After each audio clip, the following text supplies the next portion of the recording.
Alguém está com sede? Não parece não, tá? Que estão com sede, não. Eu cheguei aqui, já o serviço adiantado da Torá. Não participei das primeiras horas, porque eu estava ocupada preparando um banquete para vocês. Quando eu entrei aqui, vi algo totalmente morto, sem vida.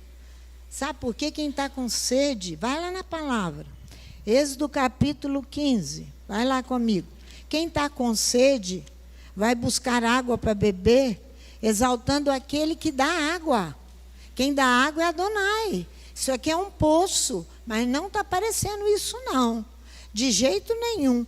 Porque eu imaginei um louvor estupidamente grande, que enchesse isso aqui fora daqui. Mas o problema está em nós, de não crermos. Somos incrédulos. Olha só o que diz a palavra. Olha aqui.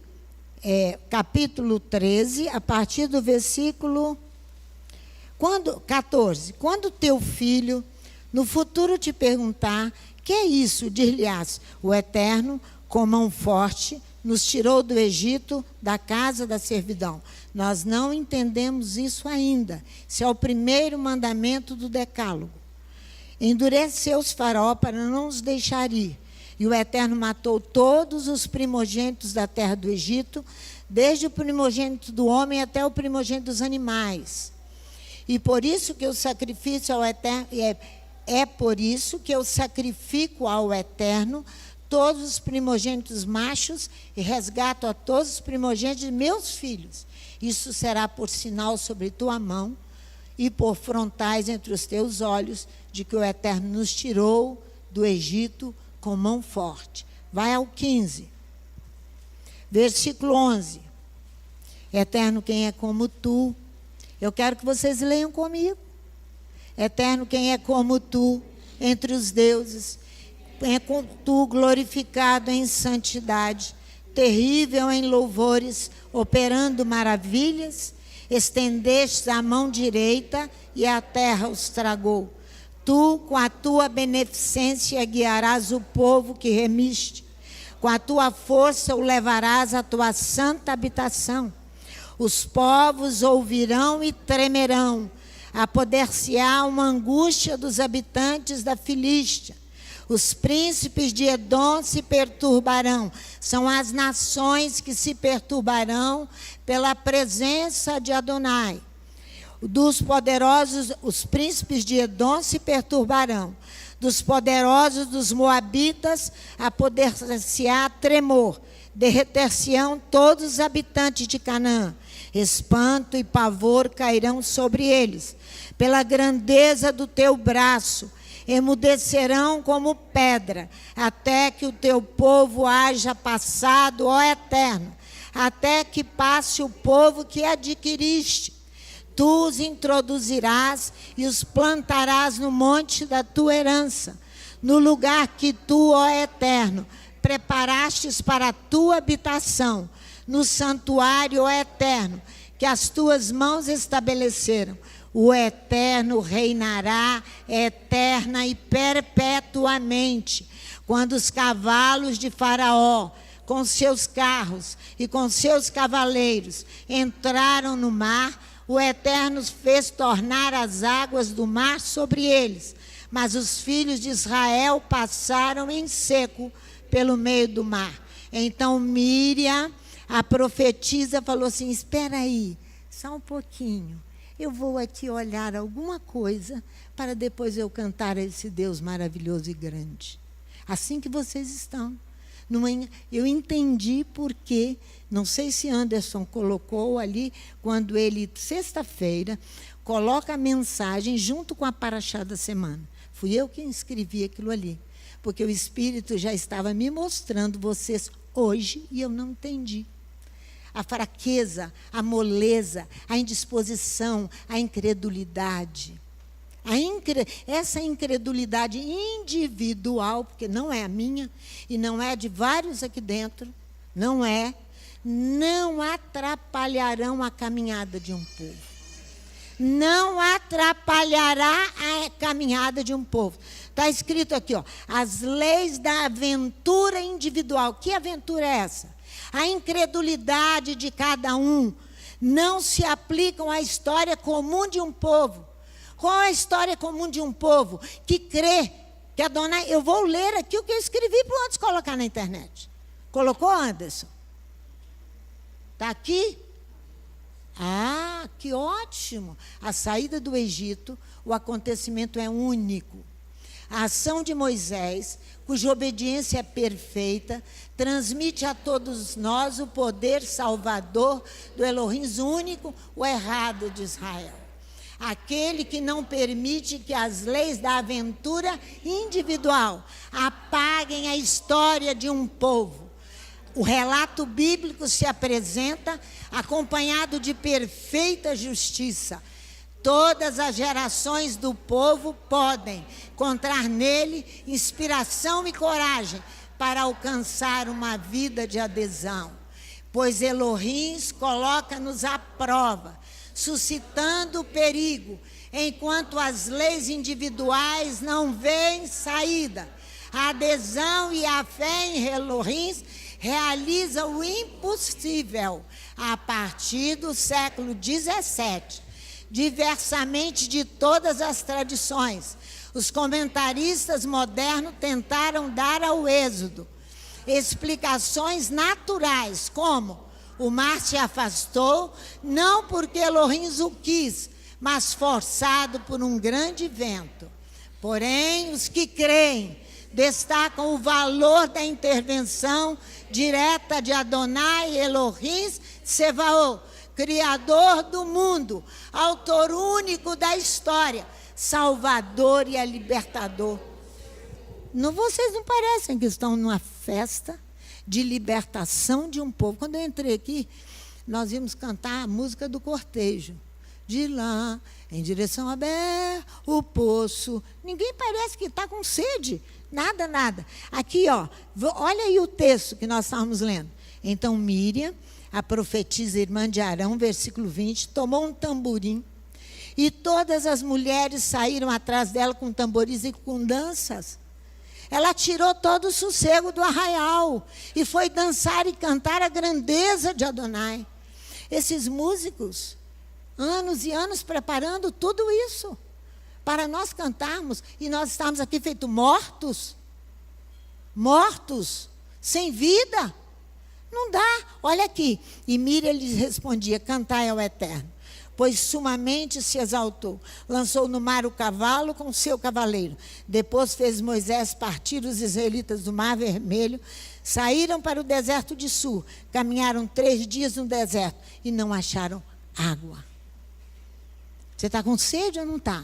Se você está com sede, você vai expressar essa sede com a mesma alegria aqui em cima. Tem que ser a alegria que vocês vão comer lá embaixo. Senão, nós vamos ter que ir lá em João, capítulo 6, e mostrar o que Jesus fala sobre essa questão. Só se alegra para comer fisicamente? E a comida espiritual abundante que esse poço tem? Vai lá em João, capítulo 6. Eu gostaria de ver aqui, ouvir, que eu estou com lasanha lá no forno assando. E estava lá vigiando a lasanha. Subi aqui para participar do início do serviço. Então, foi quando eu ouvi cantando sobre o poço, eu participando ali, falei: que é isso? O que está acontecendo com o povo? Aqui, ó, olha o que Yeshua, bravamente, ele vai falar. Ó, a alegria aqui em cima tem que ser a mesma lá de baixo ou maior, aqui de cima. Capítulo 6 de João, versículo 26. Eles foram procurar Yeshua, versículo 25. Encontrando do outro lado do mar, perguntaram: Rabi, quando chegastes aqui? Respondeu Yeshua: em verdade eu vos digo que me buscais, não pelos sinais miraculosos que vistes, mas porque comestes do pão e vos fartastes, pelas satisfações apenas do apetite físico. Aonde está o seu apetite espiritual? Aonde está o apetite espiritual? aqui em cima tem que ter a mesma alegria que vai ter lá embaixo. Porque a refeição de vocês foi feita com todo o carinho e dedicação da cozinha. Então, vocês têm que cantar aqui em cima e dançar aqui com toda a força do ser, não é não, Rodrigo? Não é? Não é não? É isso aí. É isso aqui, olha aqui. Trabalhai, não pela comida que perece, mas pela comida que permanece para a vida eterna, a qual o Filho do Homem vos dará, porque Elohim, o Pai, o marcou com o seu selo. Foi o que vocês acabaram de ler, tudo ali, ó. Que eu escrevi, falei, Ana Catarina, corrige para mim. Manda para o Anderson, que isso tem que ir para a internet. Mas era para hoje, aqui com vocês, nesse desânimo, nessa incredulidade. Toda a incredulidade de quem tem, que foi o vento que abriu o mar vermelho, não foi o eterno não. Tudo aí, toda dúvida que você tem no seu coração, fica com você. E nós continuaremos andando por fé, crendo em Adonai, Elohim Sevaô, o eterno dos exércitos, que vence as batalhas por nós, em nome de Yeshua, o Messias. Confiar em Adonai. Não permaneça do jeito que você está, porque senão você só me traz tristeza ao meu coração. Essa é a lei do mundo e do Egito. Em nome de Adonai, se levante e cante. Estenda as tuas mãos para Adonai e clame com alegria, que de longe Ele abençoará um povo desanimado. Em nome de Yeshua. Vou embora para a cozinha outra vez. E vocês vão cantar. Vamos ficar de pé. Amém.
Esse é o brado de um povo livre.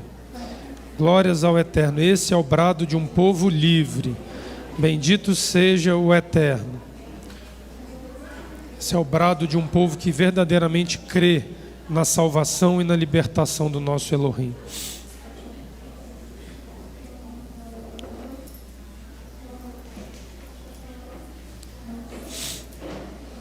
Amém. Bendito seja o Eterno. Lucas, pode botar a Torá ali para você poder sentar. Depois a gente faz o fechamento da arca. Obrigado, tá, Lucas?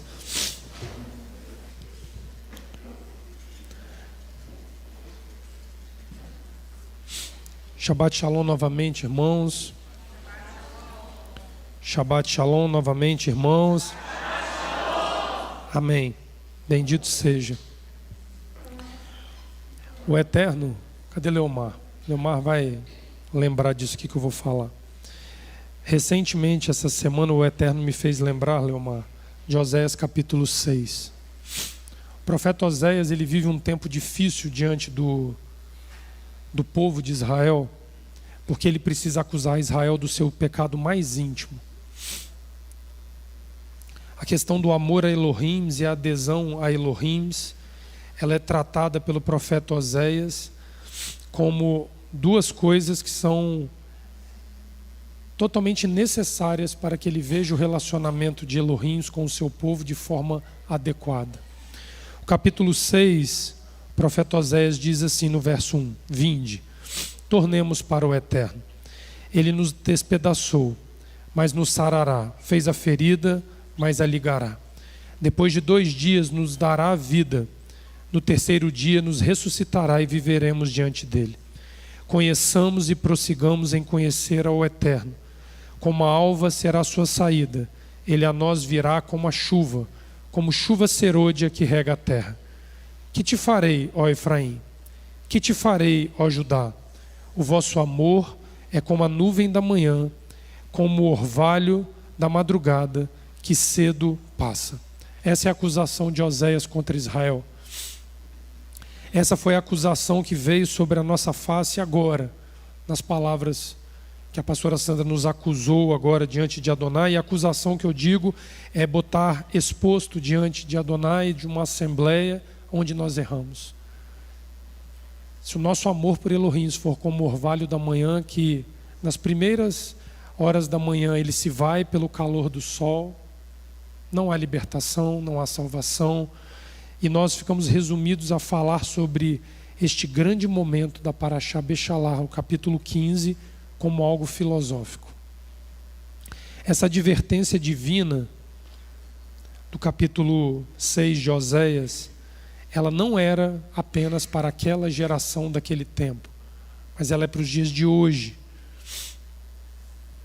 O Shabbat Shirah, que é o sábado da Parashá Beshalach, quando nós lemos Êxodo capítulo 15 e proclamamos a libertação de Israel, ele é conhecido como Shabbat da canção. É uma referência direta ao cântico do mar, chamado Shirat Hayam. Esse cântico é entoado por Israel, comandado por Miriam e as mulheres, após passar o Mar Vermelho, celebrando a salvação do povo hebreu e a derrota dos egípcios que desejavam matá-los.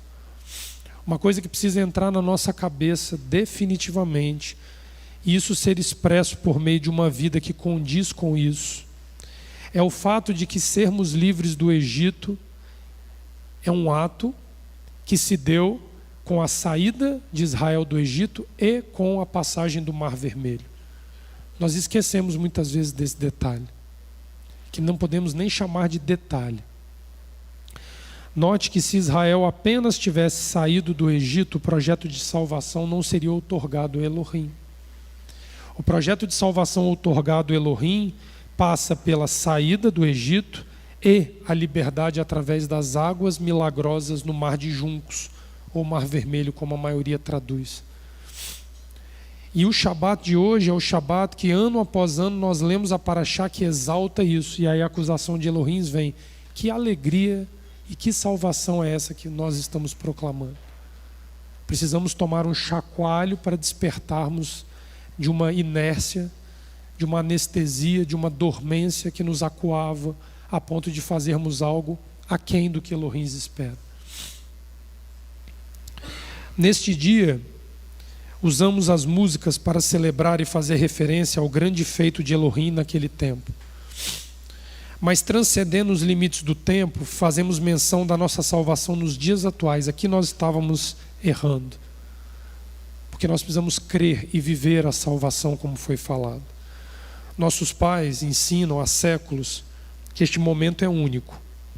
É uma espécie de anúncio formal da ressurreição dos mortos. Não crer na existência da salvação proclamada por meio da abertura do mar por Elohim é o mesmo que negar a essência da ressurreição dos mortos. Por quê? Porque essa premissa da ressurreição dos mortos, falada na Parashá Bechalar de hoje, no capítulo 15 do livro do Êxodo, ela é sustentada através da identificação de um verbo, o verbo cantar, que nós acabamos de ler aqui no capítulo 15 do livro do Êxodo. Cantarei ao Eterno. Cantarei. O verbo está conjugado no futuro. Notem que no ato da redenção de Israel, com a destruição dos egípcios e a salvação rumo à terra prometida a Abraão, Isaque e Jacó, ele diz: eu cantarei. O verbo pronunciado no futuro insinua se tratar de uma era ainda não estabelecida, apontando para o Messias e o seu reino. Então Moisés, Miriam, Arão e todos os que estavam ali marchando naquele momento, há cerca de 3.500 anos atrás, eles estavam fazendo um anúncio de uma era messiânica que traria a ressurreição dos mortos como ponto alto da vida bíblica, a salvação e a ressurreição dos mortos. Se nós não aderimos nesse ponto, nós negamos o que vem subsequente a ele. Por isso a chamada de atenção e a puxada de orelha no nível que nós fomos chamados aqui agora. Cantar a Torá em gratidão por todos esses feitos deixa de ser uma opção, a partir da compreensão da ressurreição dos mortos anunciada na abertura do mar, mas torna-se uma ordem, um estatuto para os filhos de Israel. Quando eu cheguei aqui mais cedo, o David falou assim para mim: o Eterno me lembrou o texto de Sofonias capítulo 3. Abre lá para nós sedimentarmos. Sofonias veio séculos depois de Moisés. E você vai ver Sofonias falando a mesma coisa. Observa.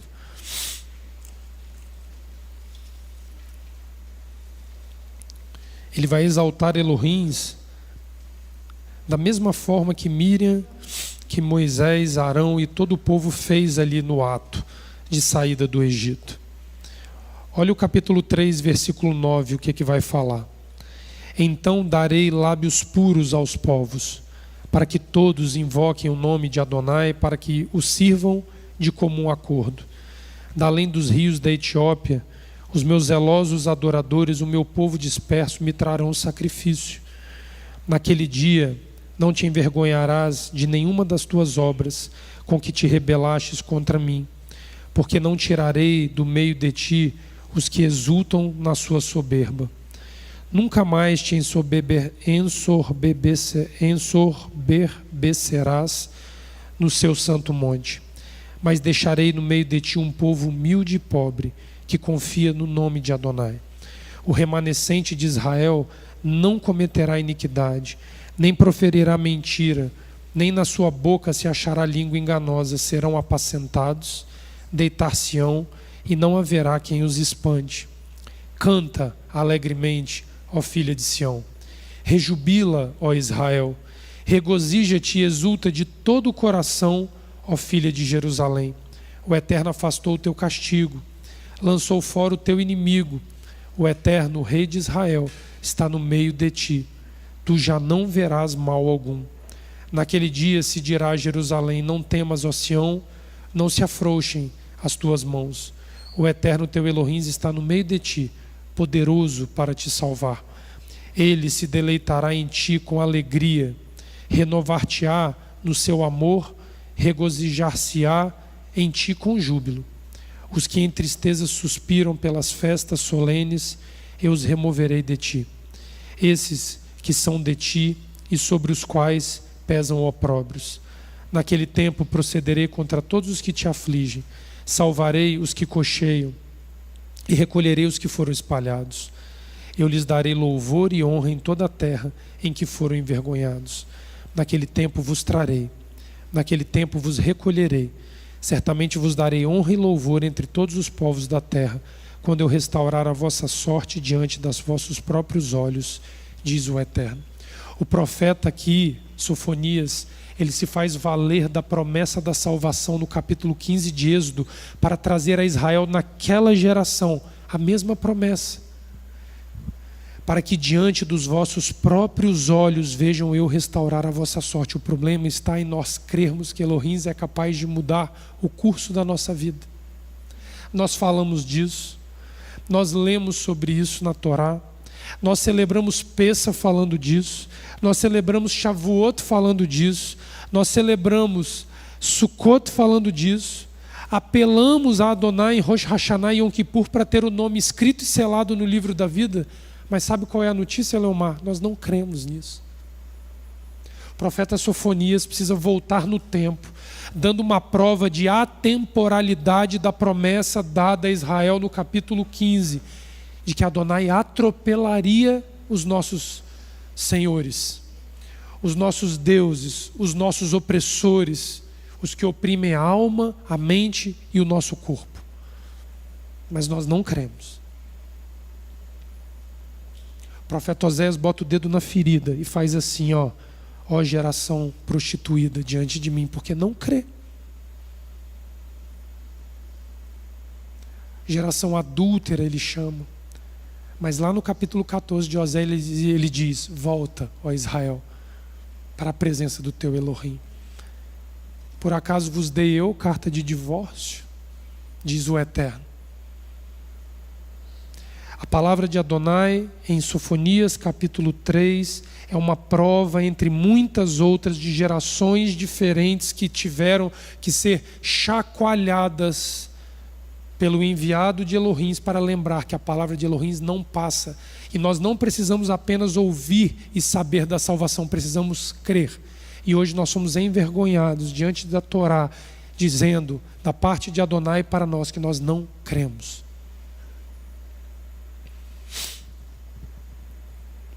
A Parashá Bechalar, nós vemos Israel experimentando duplamente a sensação de ser provada na adesão a Elohim, o teu Salvador.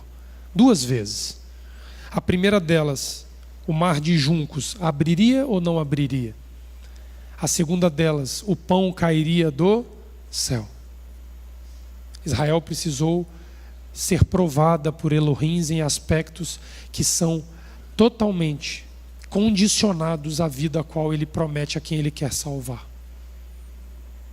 Observem, eu e você fomos acusados hoje diante de Adonai, por Adonai, de tudo que nós conhecermos não ter o ponto mais importante, a penetração desta palavra no nosso ser, a adesão, a plena e completa fé para que isso se transforme em uma realidade em nós.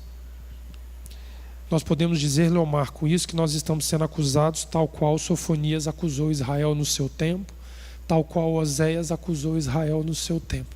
Mas ele diz, volta ao teu Criador, porque um remanescente cuidará de um povo pobre e de um povo abatido. Nós acabamos de ler aqui, Sofonias capítulo 3, verso 12. Mas deixarei no meio de ti um povo humilde e pobre, que confia, que crê, que penetra o nome de Elohim. Os rabis, quando olham essa parashá, eles fazem uma seguinte pergunta: o que é o milagre? O que é o milagre? Porque a parashá fala do maior deles. Não foram as 10 pragas, mas foi a abertura do mar que milagrosamente salvou Israel. Aí os rabis perguntam, o que é o milagre?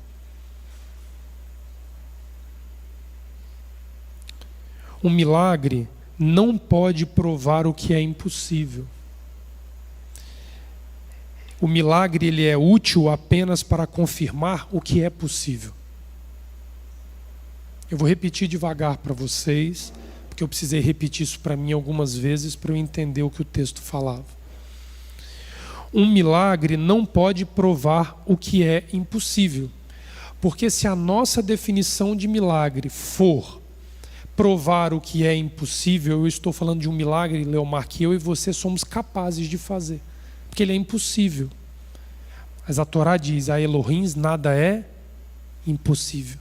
Então o texto e a resposta para o que é um milagre é você saber olhar que o autor do milagre, a ele nada é impossível. Então um milagre não pode provar o que é impossível, ele é apenas útil para confirmar o que é possível, porque quem o executa é Adonai. O Mar Vermelho abriu para que Israel cresce, e não Israel creu para que o mar abrisse. A finalidade foi que Israel cresce pelo milagre. Por isso que o milagre precisa acontecer, para que nós venhamos aderir. Eu posso apelar a Adonai com todos os choros, Ulisses, e todas as lágrimas que estiverem dentro de mim.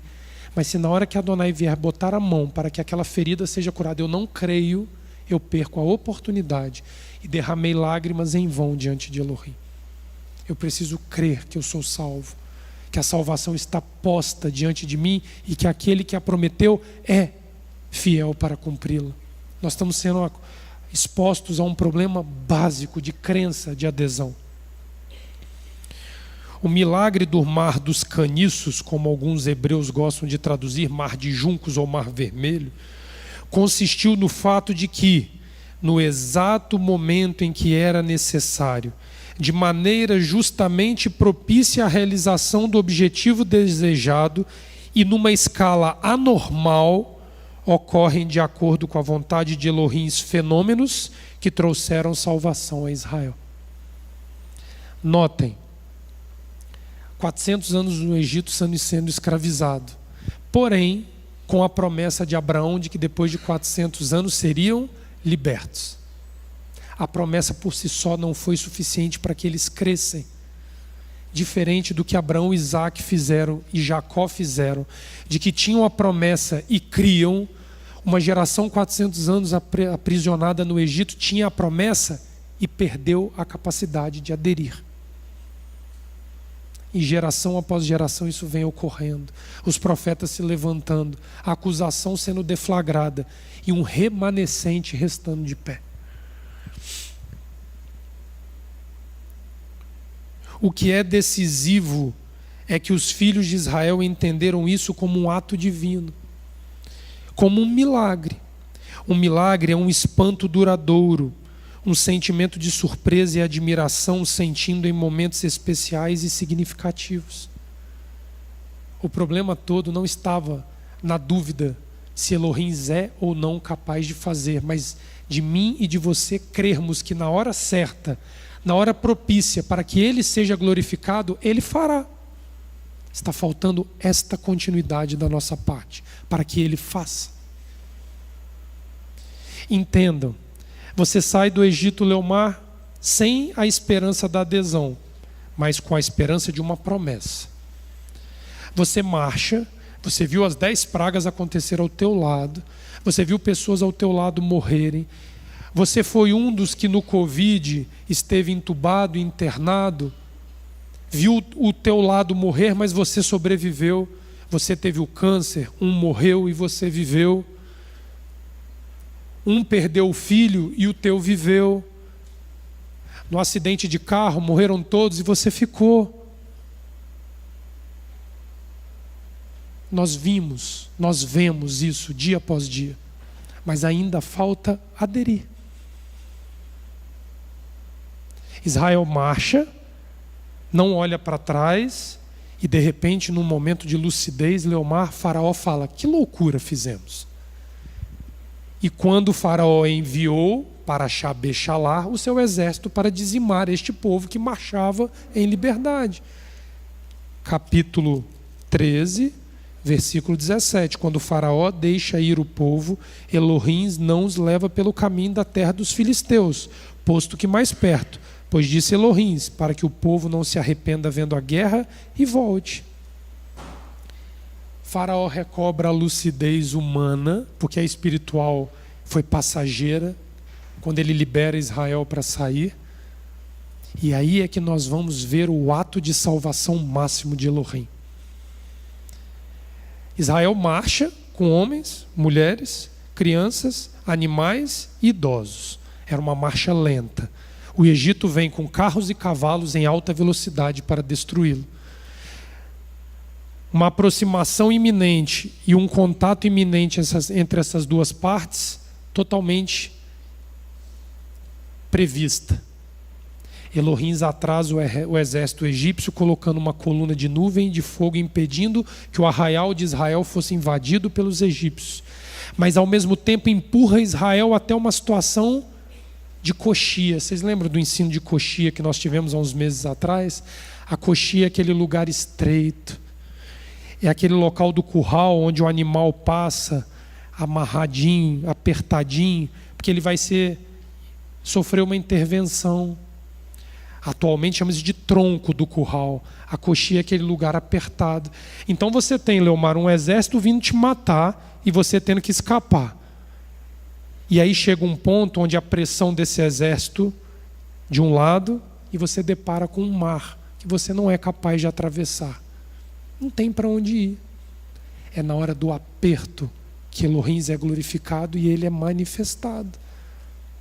Mas ele espera que nós venhamos crer, aderir para que isso tudo transcorra. Aqui, na Paraxá, o problema todo era a adesão. Nós não vamos glorificar Elohim na nossa liberdade humana e no nosso prazer humano na vida. É na privação, é na perda, no aperto, e no momento iminente o escape vem e nos livra. É assim que um povo glorifica Elohim, Shabat após Shabat, Pessah após Pessah, proclamando liberdade. Qualquer tentativa de relativizar esse momento único, seja pela autoria e mérito do fato, você quer relativizar que foi Elohim que salvou, ou pela confluência de fenômenos físicos que desencadearam uma mesma intenção, apagando o exclusivo mérito divino e o seu reconhecimento como Salvador. Você quer relativizar? Você quer dar glórias à quimioterapia, ao médico que salvou seu filho, ao ABS do carro que freou no momento certo e você não bateu? Se nessas pequenas coisas nós não somos capazes de glorificar Elohim como Salvador único, sem relativizar o seu poder salvador, como é que nós veremos o mar abrir? Como é que diante de um enfermo, como Yeshua disse, nós botaríamos a mão, oraríamos e ele estaria curado? Se eu não consigo glorificá-lo nas pequenas coisas? Essa visão humanizada da salvação, presta atenção, essa visão humanizada da salvação é fruto de uma quebra progressiva de uma mitzvah, de um mandamento essencial que todo servo de Elohim deve guardar, chamado adesão, emuná, fé. Notem como a paraxá desta semana, após ensinar sobre os dois grandes eventos sobrenaturais, a abertura do mar e a descida do maná dos céus, que deveriam ser humanamente impossíveis de explicar e realizar, alerta sobre o elevado risco de distorção e, como consequência, o abandono. Você acaba de ver o maná descer, você acaba de ver o mar abrir, e a paraxá na sua sequência vem dizer, cuidado com Amaleque. Porque em pouco tempo eu e você vamos começar a relativizar a salvação. Eu tenho uma genética boa, foi isso que me tirou da UTI e deixou o outro morrer. A minha genética é boa. O plano de saúde que eu tenho, ele era melhor e por isso eu consegui escapar. O outro não escapou. O meu filho, que eu perdi, ou o meu filho que viveu tinha algum mérito nele para viver ou ausência do mérito para não viver. Com o tempo, o que o profeta Oséias e o que o profeta Sofonias, dentre outros profetas, acusam Israel é de relativizar o poder vivo que Elohim tem de geração após geração se manifestar igual se manifestou a Moisés e aos filhos de Israel. Abre o capítulo 17 do livro do Êxodo. Olha se a acusação de observar. E aí vocês mais velhos da casa vão lembrar há muito tempo atrás que o Eterno disse: Amaleque é o ladrão da fé. Quem lembra disso aqui que o Eterno falou? Cadê os mais velhos? Quem lembra que Adonai disse para nós um dia: Amaleque é o ladrão da fé? Todos nós mais velhos da casa lembramos deste ensino. Aí a gente pensa: Amaleque é um vizinho, Amaleque é o meu pai e minha mãe que não conhecem Adonai, Amaleque é a minha faculdade que me ensina filosofia, humanismo, a relativização das coisas. Vamos ver onde se encontra Amaleque. E quem é Amaleque? Capítulo 17, verso 1. Eu vou ler numa tradução diferente, vocês por gentileza me acompanhem. Toda a comunidade dos filhos de Israel parte do deserto de Sim. O mar abriu, o pão desceu, os egípcios morreram, Israel parte para o deserto de Sim, para as suas partidas da boca de Adonai. Israel parte a partir da boca de Adonai, da palavra dele. Eles acampam em Refidim, mas não existe água para o povo beber. O povo discute e ameaça Moisés. Aqui os rabis dizem que é o primeiro ponto da Torá que mostra que Moisés correu risco de vida por ter tirado Israel do Egito. É uma ameaça de morte. Eles dizem: dai-nos água que nós bebamos. Moshe lhes diz: por que discutis comigo? Por que pondes à prova Adonai? Ali o povo tem sede de água. O povo reclama de Moshe e diz: por que isto? Fizeste-nos subir do Egito para fazer-me morrer de sede com meus filhos e meus rebanhos? Começa a relativização do valor da salvação. Moshe vocifera a Adonai dizendo: que farei a este povo? Mais um pouco e eles me lapidam, eles me matam, eles me destroem. Adonai diz a Moshe: passa diante do povo, toma consigo os anciãos de Israel e o teu galho, a vara, né? Com que golpeastes o rio e vai. Eis-me, eu me coloco diante de ti lá, sobre a rocha, no Horebe. Golpeia a rocha, as águas sairão e o povo beberá. Moshe faz assim aos olhos dos anciãos de Israel. Ele clama o nome do lugar, Massá e Merivá, provação e querela, por causa da querela dos filhos de Israel e de sua provocação contra Adonai, dizendo: Adonai existe em nosso seio ou não? Acabou-se de ver o mar abrir, os egípcios morrerem, o pão cair do céu dia após dia, e a primeira pergunta que eles fazem é: cadê aqui? Adonai existe em nosso meio ou não? É ou não é um ponto alto de relativização? Eu vejo, eu falo, eu testemunho, mas eu não creio, eu não vivo. A minha vida não serve de testemunho vivo do que Adonai faz.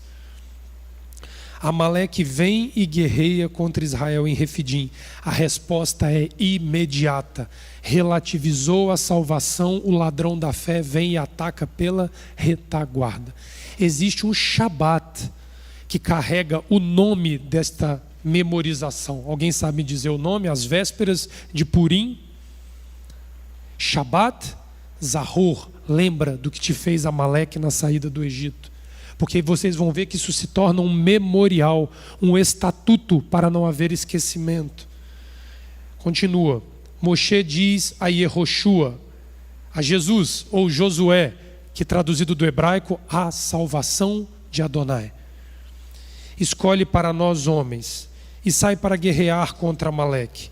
Amanhã eu mesmo me colocarei sobre a cabeça da colina com o galho de Elohim em minha mão. E Yehoshua faz como lhe diz Moshe para guerrear contra Amaleque.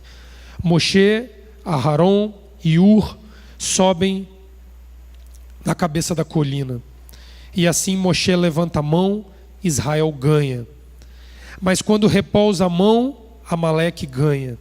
Ora, as mãos de Moshe estão pesadas. Eles pegam uma pedra, a colocam debaixo dele e ele se assenta. Aharon e Ur sustentam as mãos, um de um lado, o outro do outro. É as mãos que glorificam, as mãos que abençoam e proclamam Elohim. Estavam cansadas.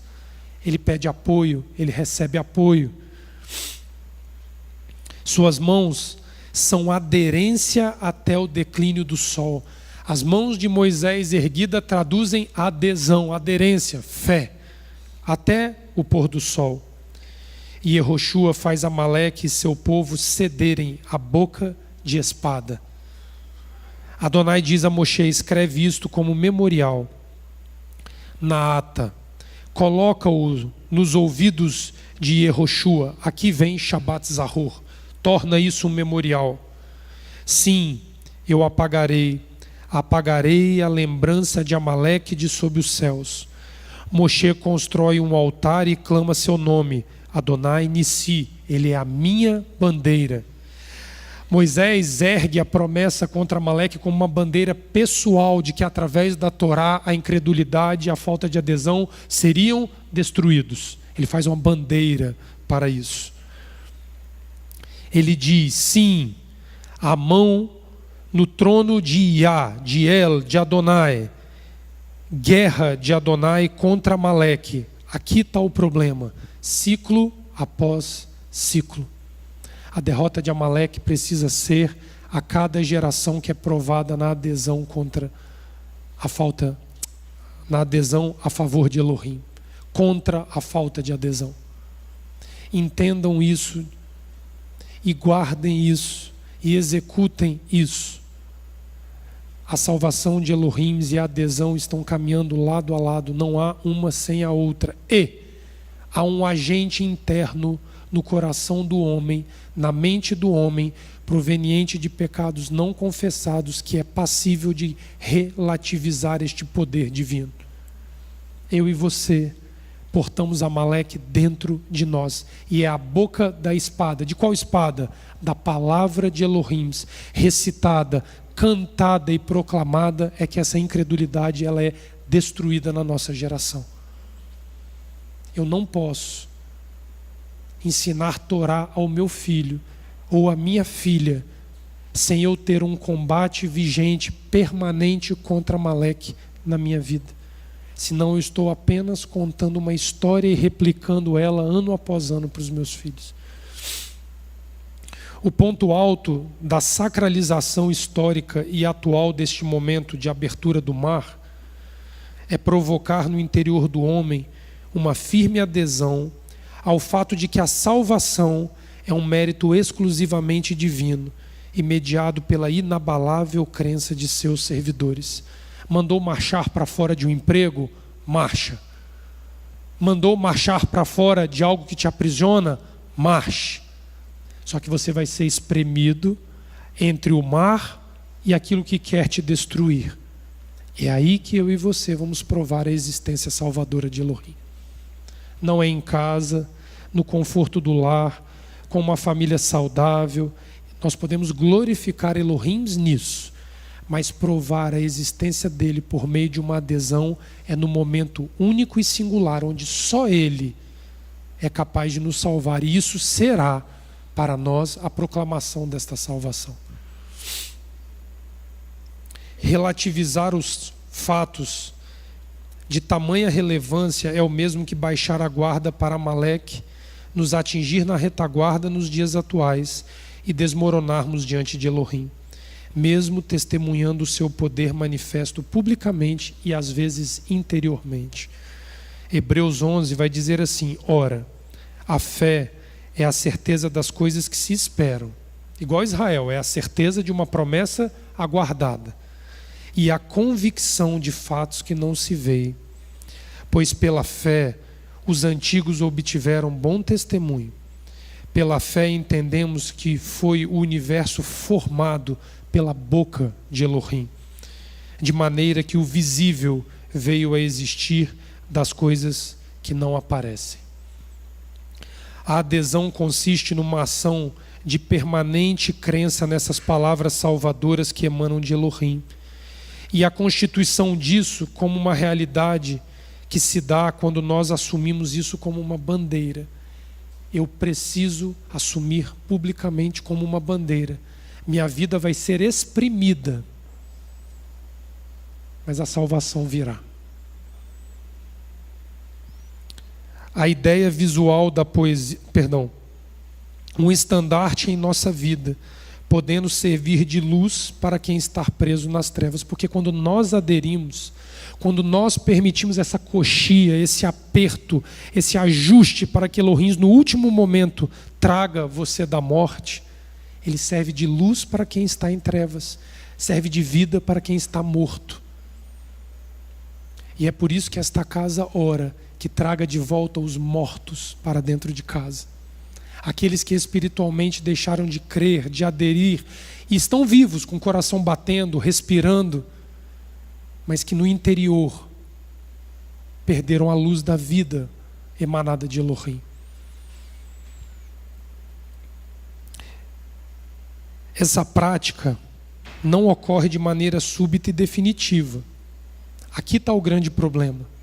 Mas ela é um resultado de uma construção ao longo de uma vida sustentada na adesão e na palavra de Elohim. Não é um ato súbito da parte do homem, é súbito da parte de Elohim, porque ele vem naquele momento único e se manifesta. Mas na minha vida e na sua não é algo súbito. Eu construo isso através do ajuste e adesão à palavra de Elohim. Tal qual um muro de tijolos, um tijolo sobre o outro, eu vou construindo. Guarda essa visão, um tijolo sobre um tijolo sobre o tijolo para gerar uma construção. A ideia visual da poesia é mostrar simetria de estrutura que estabelece unidade de composição. Bota lá, Lia. O cântico do mar, o Shirat Hayam. Isso, deixa desse jeitinho, Lia. Muito obrigado. Deixa eu movimentar o mouse aqui para que eles possam ver o que... Isso é o texto da Torá no rolo escrito de forma continuada. Está vendo aqui? Igual nós escrevemos no nosso caderno. Aqui, ele está escrito de forma continuada. Aqui, ele está escrito de forma continuada. E aqui? Êxodo capítulo 15. Os jovens da casa que vão começar a ler a Torá a partir de Pêssah, no rolo, quando chegarem aqui, precisam identificar isso como o Cântico do Mar, Êxodo capítulo 15, porque ele é uma estrutura de versículos que remonta uma imagem de uma parede tijolo sobre tijolo. É visual.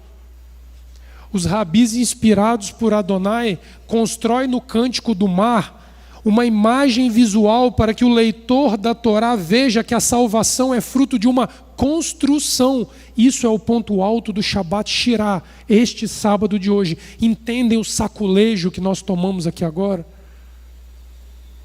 A salvação é fruto de uma construção tijolo após tijolo, e ela é visual no rolo da Torá. Qualquer um deles que abrir o rolo vai achar 2 vezes isso aqui replicado na Torá.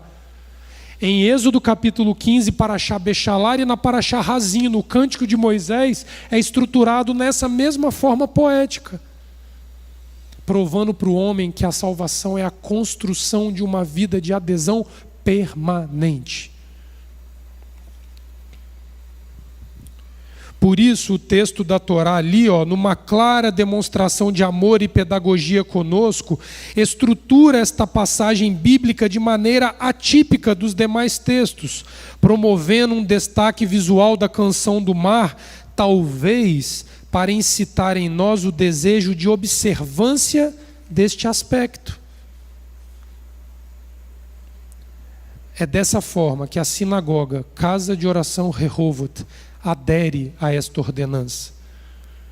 E agrega um sacrifício de gratidão hoje, pelo serviço de música e canto da casa, porque a palavra está sendo cantada para gerar a adesão. E a inquietude destes músicos e do coral é que precisa chegar fora dos muros. E isso, o trabalho árduo que vocês todos fizeram e complementaram, confluindo no dia de hoje. E aí, na hora de exaltar a Elohim, nós tomamos um puxão de orelha, como tomamos aqui agora. Porque alguns ainda não creem, não penetram que isto é uma realidade. Ao longo dos anos de trabalho, aprendemos através do sopro sagrado o valor e a excelência em dedicar ao Eterno nosso canto, composto de músicas que proferem exclusivamente a palavra de Elohim. Esse ato consagra o serviço e as canções da casa, dando a eles um patamar sagrado e tendo na sua essência o desejo de que a voz de Adonai seja acessível a todos os quantos desejarem encontrá-la. A data do Shabbat Shirah ganha um valor adicional na sinagoga, casa de oração Rehovot, ao oportunizar anualmente um seudat de agradecimento por este grande benefício da parte de Adonai para conosco. Não foi um episódio único o Shabbat Shirah com o seudat de agradecimento e lançamento das músicas da casa. Não, ele se tornará algo recorrente. Todo o ano o serviço de música e canto da casa precisa ofertar em gratidão a Adonai para que a memória da salvação seja exaltada.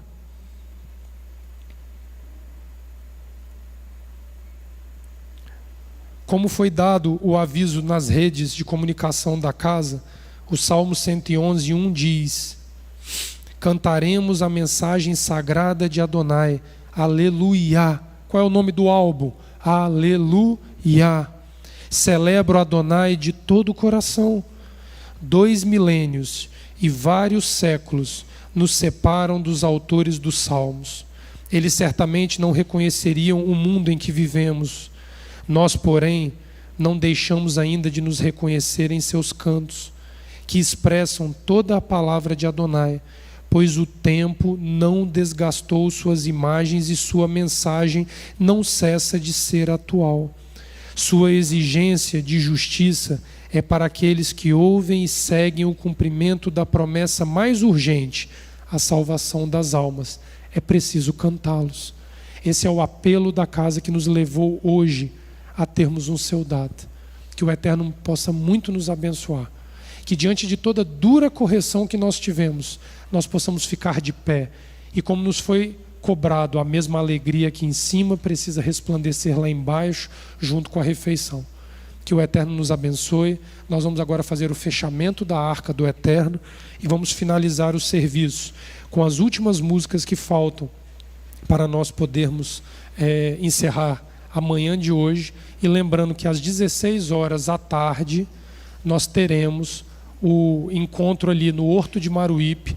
Quem precisar do endereço certinho, eu vou pedir depois, vai ficar na tela aqui quando acabar, às 16 horas, para nós fazermos o plantio da árvore, que é a celebração de Tu B'Shevat do ciclo 5786. Vamos ao fechamento da arca, David. Amém. E quando a arca repousava, dizia: volta, ó Eterno, às milhares de milhares de Israel. Levanta-te, Eterno, do teu repouso, tu e a arca da tua força. Vista aos teus sacerdotes de justiça e cantem os teus pios. Por amor de Davi, teu servo, não faças virar o rosto do teu ungido, pois que os dou bom ensinamento. Não abandoneis a minha Torá. É árvore de vida para os que nela se apegam. Em marcha os que nela se apoiam. Os seus caminhos são caminhos agradáveis, e todas as suas veredas são de paz. Faz-nos voltar a ti, Eterno, e voltaremos. Renova os nossos dias como nos tempos antigos. O veio Moiomá, chuva Adonai riftou ao fez Israel, como Adonai limurraterra, atá varão zerra, corranerra e obsdec vasderra e evareno, baavu Davi aviderra, tsafé pene misquerra, que lerra tolatati lachem torati alt savu.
Que Elohim